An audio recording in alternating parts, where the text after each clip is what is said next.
Good morning, everybody. I'm Philippus of Solomon. My dear guys, in this episode, I'm going to give you analysis, which are previous questions which I asked in the UPSC PT examinations, and again these types of questions are being asked before you. You must know what is the particular answers of that particular questions. Okay, and this lecture will be bilingual. Okay, Hindi and English both language will be used during total sections. Okay, in this episode first I'm going to start the questions, okay, of 2013 UPSC, 16 UPSC. Two times even I'm looking these questions appear two times in UPSC PT examination. ठीक है, तो अभी जो मैं आपको lecture देने जा रहा हूँ ये यूपीएससी में भी तो इधर तत्काल में 2 बार पूछा गया क्वेश्चन है, इसको मैं एनालिसिस दे रहा हूँ. ठीक है, तो क्वेश्चन है कि महात्मा गांधी ने कहा था कि उनकी कुछ सबसे गहन जो धारणाएं थी, जो उनकी कंसेप्ट थी, अनटू द लास्ट नामक पुस्तक में प्रतिबिंबित होता है और इस पुस्तक ने उनके जीवन को बदल डाला. It mean to say we have to discuss about unto the last. आज हम बात करेंगे अनटू द लास्ट. एक किताब है और कहा जाता है कि उस किताब से महात्मा गांधी की जो थॉट था, जो थिंकिंग प्रोसेस की जो एक कह सकते एक्टिविटीज थी, these were completely changed and transformed. And finally Mahatma Gandhi also changed himself as per the requirements. What he has observed from that books I'm going to describe before you. So my dear guys, first we have to know that Unto the Last जो है एक British लेखक के द्वारा एक किताब लिखा हुआ जिनका नाम है जॉन रस्किन. ठीक है, तो जॉन रस्किन के द्वारा अनटू द लास्ट यह किताब लिखी हुई है. गांधी जी ने रस्किन की ये जो किताब थी अनटू द लास्ट, इसको उन्होंने गुजराती भाषा में इसको ट्रांसलेट करवाया, किया, अनुवाद किया. और जब उन्होंने गुजराती भाषा में इसको ट्रांसलेट किया, अनुवाद किया, तो इसको उन्होंने सर्वोदय के नाम से अनुवाद किया. ध्यान देंगे, ट्राई टू अंडरस्टैंड. सर्वोदय के नाम से उन्होंने इस किताब को पूरा का पूरा ट्रांसलेट करवाया. ठीक है, we know very well Sarvodaya का मतलब क्या होता है मेरे भाई? तो सर्वोदय का मतलब होता है सबका उदय, each and every one rises, है ना, जिसका मतलब होता है सबका उदय, सबका विकास. सर्वोदय भारत का बहुत पुराना आप कह सकते हैं कोटेशन है. यह एक आइडियल कह सकते हैं कोटेशन है, एक आदर्श वाक्य भी है. ठीक है, जैसा कि हम यदि अपने पुराणों की बात करते हैं तो हमारे पुराणों में ऋषि मुनियों ने भी कहा था सर्वोपि सुखिनः सन्तु. सर्वोपि सुखिनः सन्तु, जिसको और भाषा में इसको और डिस्क्राइब करेंगे तो सुने होंगे सर्वे भवन्तु सुखिनः सर्वे सन्तु निरामया. तो ये जो कॉन्सेप्ट था महात्मा गांधी ने, इन्होंने इसे सर्वोदय के नाम से पब्लिश किया. सर्वोदय शब्द, इससे प्रूफ होता है कि जब हमारे ऋषि मुनियों ने इसका इस्तेमाल किया तो इससे स्पष्ट हो जाता है कि सर्वोदय शब्द हमारा बहुत पुराना है, ये कोई नया वर्ड नहीं है. सर्वोदय समाज जो होती है गांधी की कल्पनाओं का एक समाज था. यानी Gandhi ji was completely predicted to establish a society as per welfare society. It mean to say where people must be happy, a society must be in the favor of social activities of the people.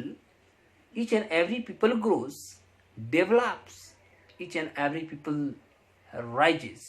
एक concept के साथ उन्होंने लाया, जिसके केंद्र में देखा जाए तो भारतीय ग्राम व्यवस्था थी सबसे पहला. क्योंकि महात्मा गांधी जी का कहना था कि हमारे देश की जो आत्मा होती है वह गांव में निवास करती है. और जैसा कि अभी भी आप डेटा देख सकते हैं तो अभी भी हमारे देश की जनसंख्या का ज़्यादा से 54% भी हमारी पॉपुलेशन जो है गांव में निवास करती है. Is it okay? 16 से 17% ओवरऑल हमारा जो है शहर की ओर बढ़ चुका है.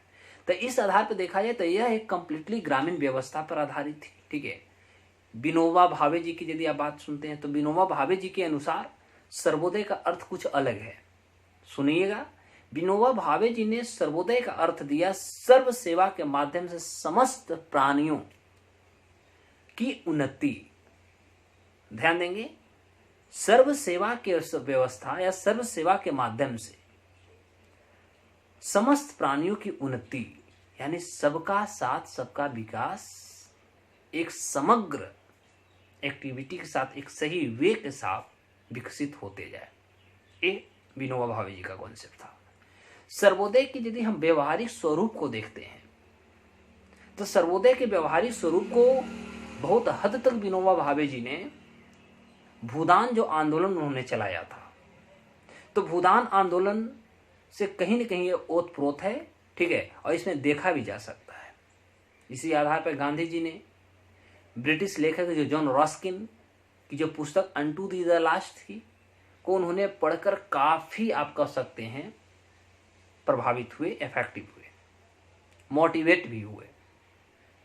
और सर्वोदय के कह सकते हैं लास्ट में जो भी उनकी कंक्लूजन कर सकते हैं, सारांश कर सकते हैं के रूप में गांधी जी ने लिखा, उसको मैं आपको सुना देता हूँ।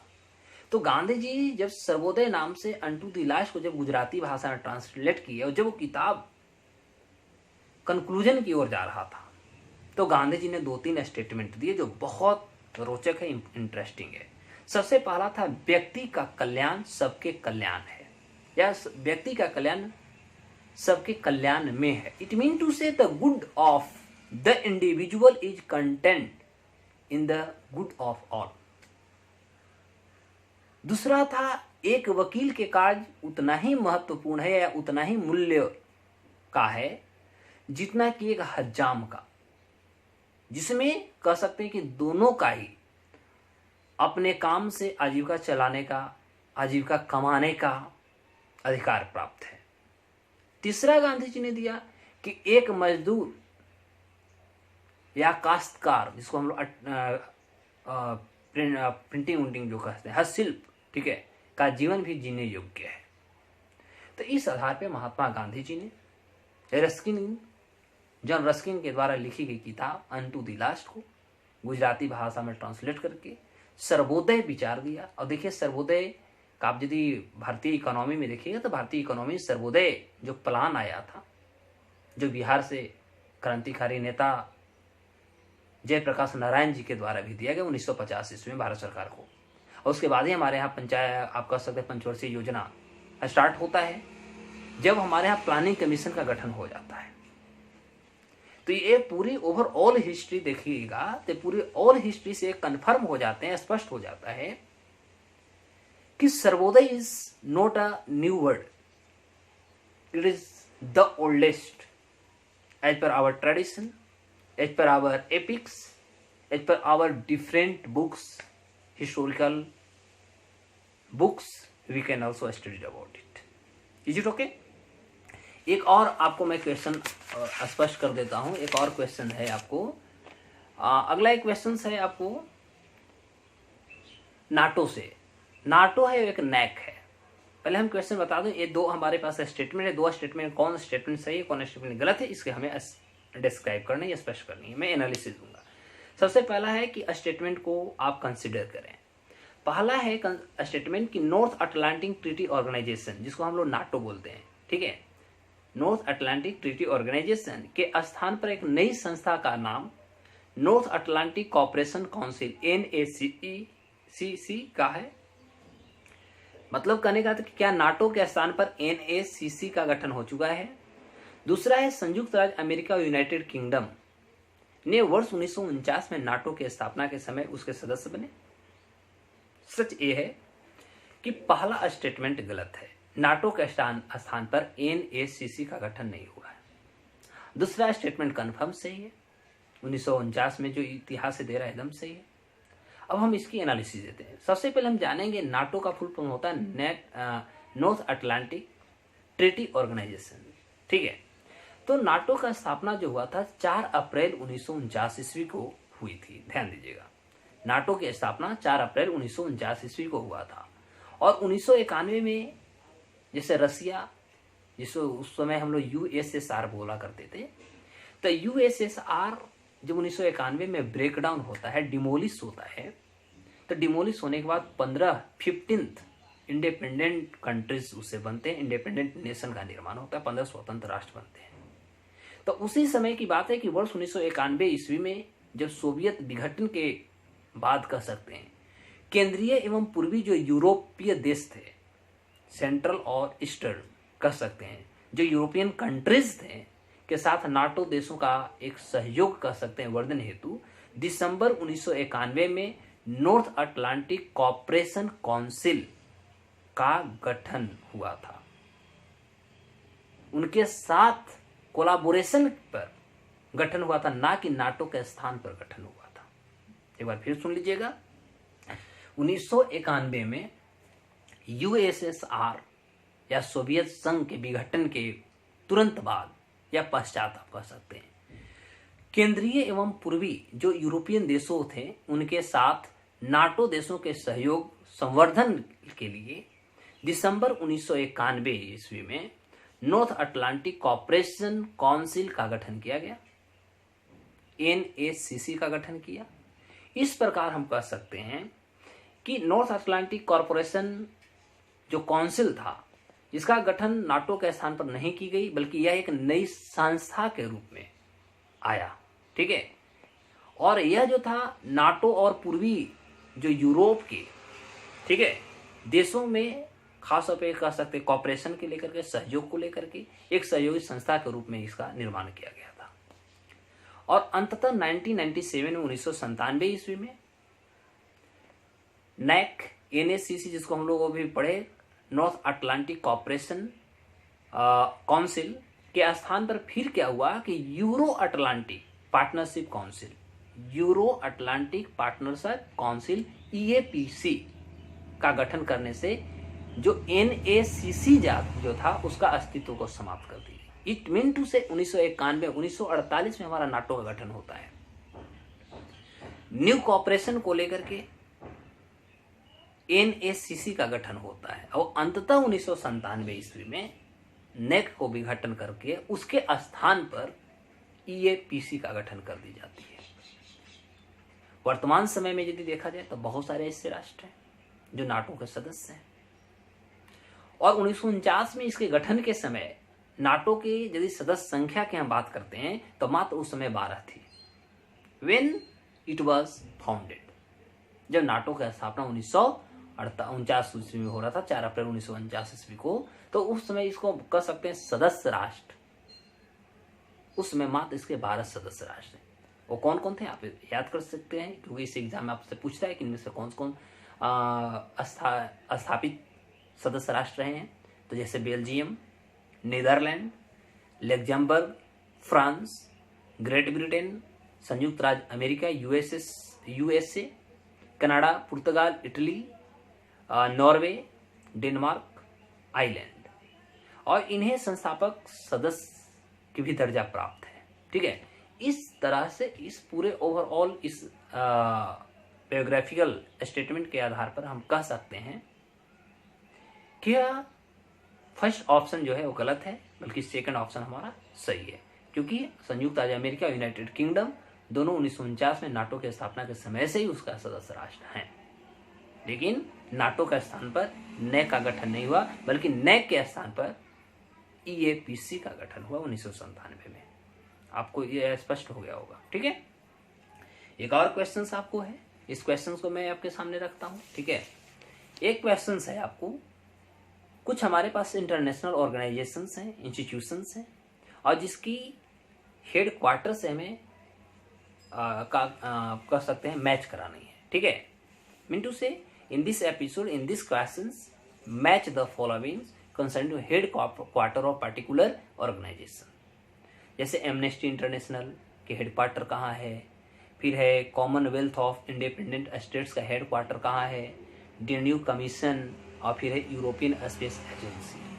ठीक है, ये कहाँ कहाँ कौन से देश में पाए जाते हैं, देश से इसको कंबाइन करना है। Is it okay?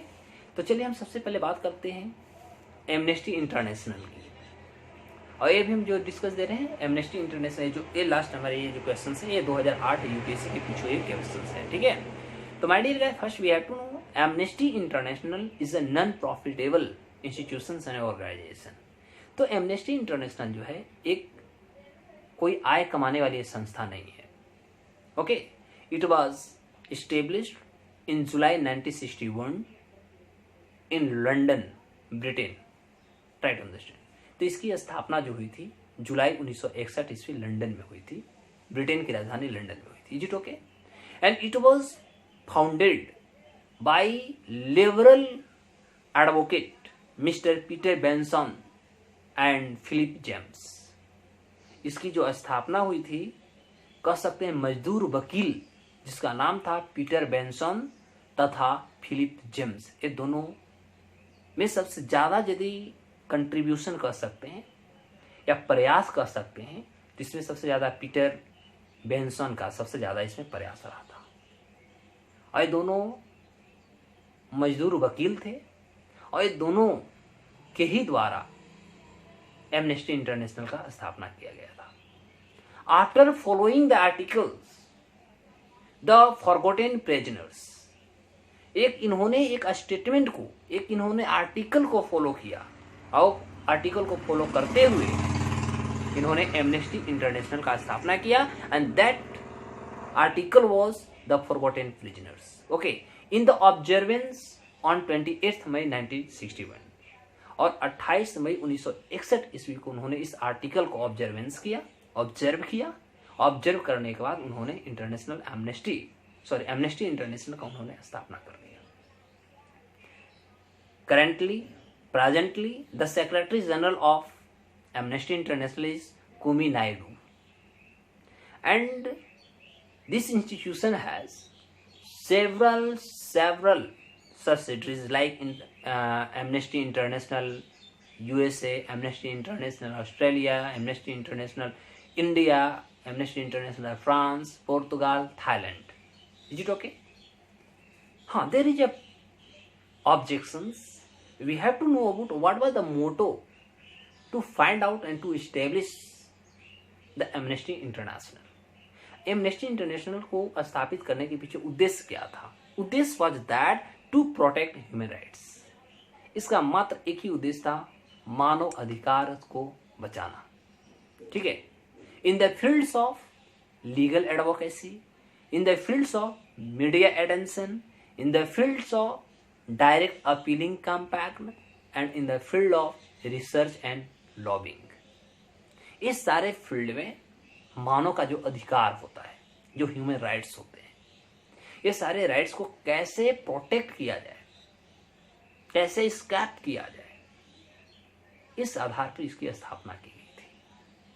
Because when it was established, जब इसको स्थापित किया गया तो there was an objective to spread the motto to the world's leader, among world's leader, to find out that Amnesty International draws attention to human rights abuses and campaign for compliance with international laws and standards, जिसके द्वारा इस सबसे ज़्यादा यदि ध्यान देता है भाई साहब तो ये ह्यूमन राइट्स पर ध्यान देता है, जिसमें भिन्न भिन्न प्रकार के आप देखिएगा आंदोलन भी हो जाते हैं, कंप्लायंस होते हैं, जिसमें इंटरनेशनल लॉस एंड स्टैंडर्ड्स को जोड़ा जाता है।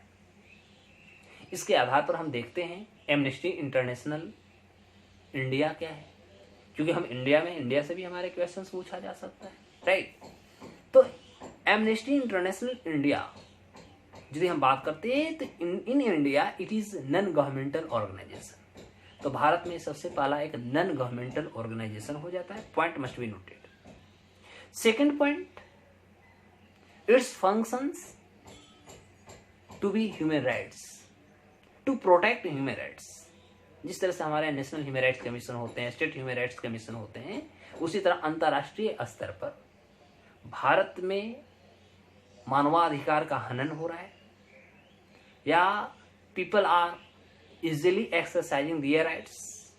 These observances can be observed by Amnesty International India and it is also advocating to Amnesty International Britain, London. Is it okay? तो इसका काम है भैया पहुंचाना। And it was establish in India in 1966 और भारत में इसकी स्थापना जो हुई थी वो 1966 में हुआ था। Is it okay?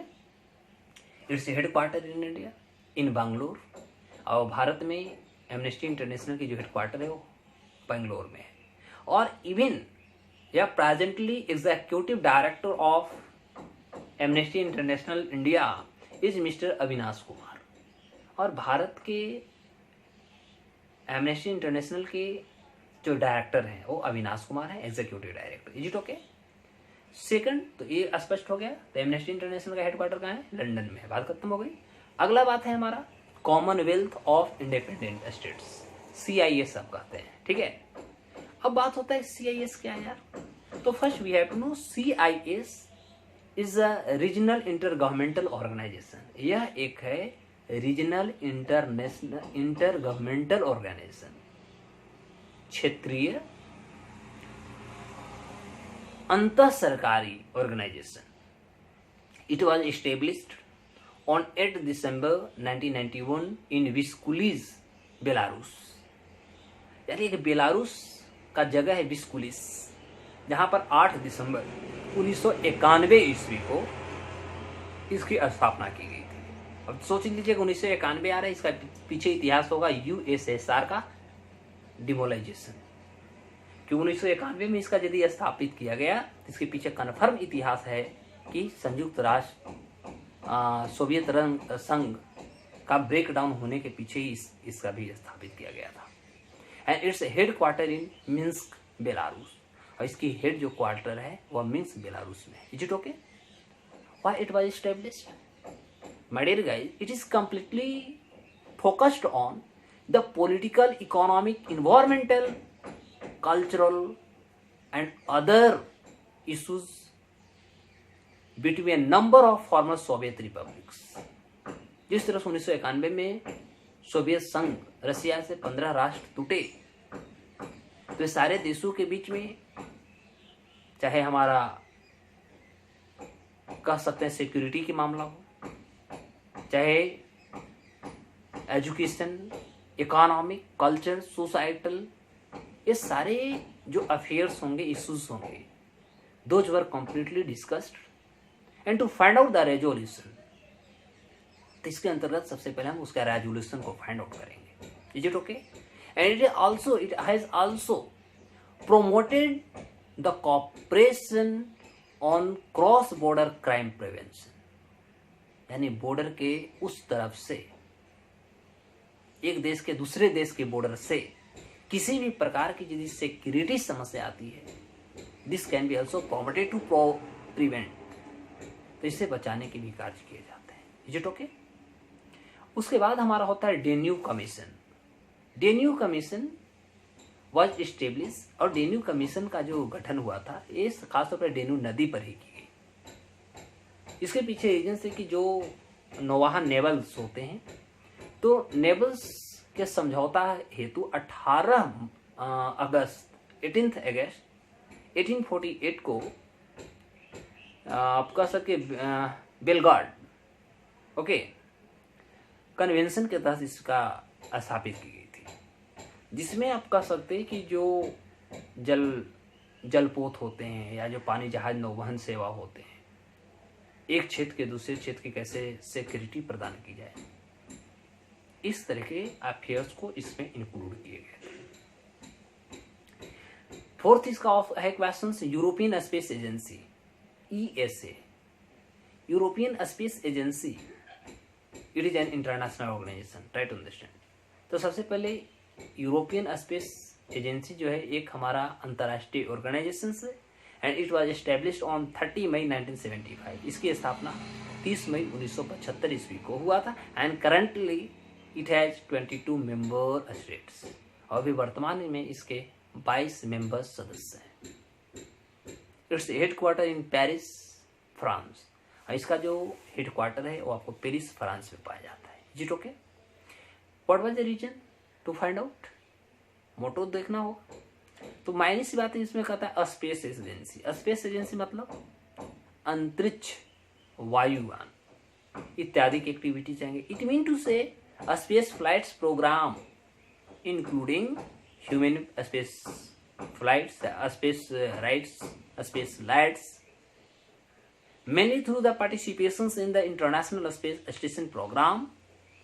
These types of activities are completely focused एक अंतर्राष्ट्रीय स्तर पर जो एक हमारे एविएशन होती है, उसमें भी सिक्योरिटी की बात होती है, उसमें भी कुछ हमारे पास लॉ होते हैं, that we can't avoid the other countries' space arena.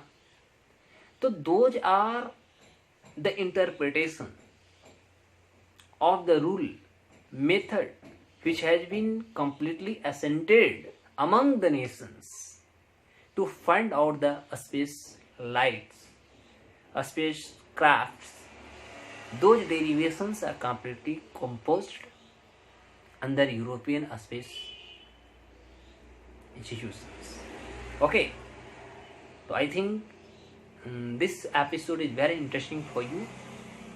And next episode I will provide you some concerning to economics, I think so. Okay, all the best. Thank you.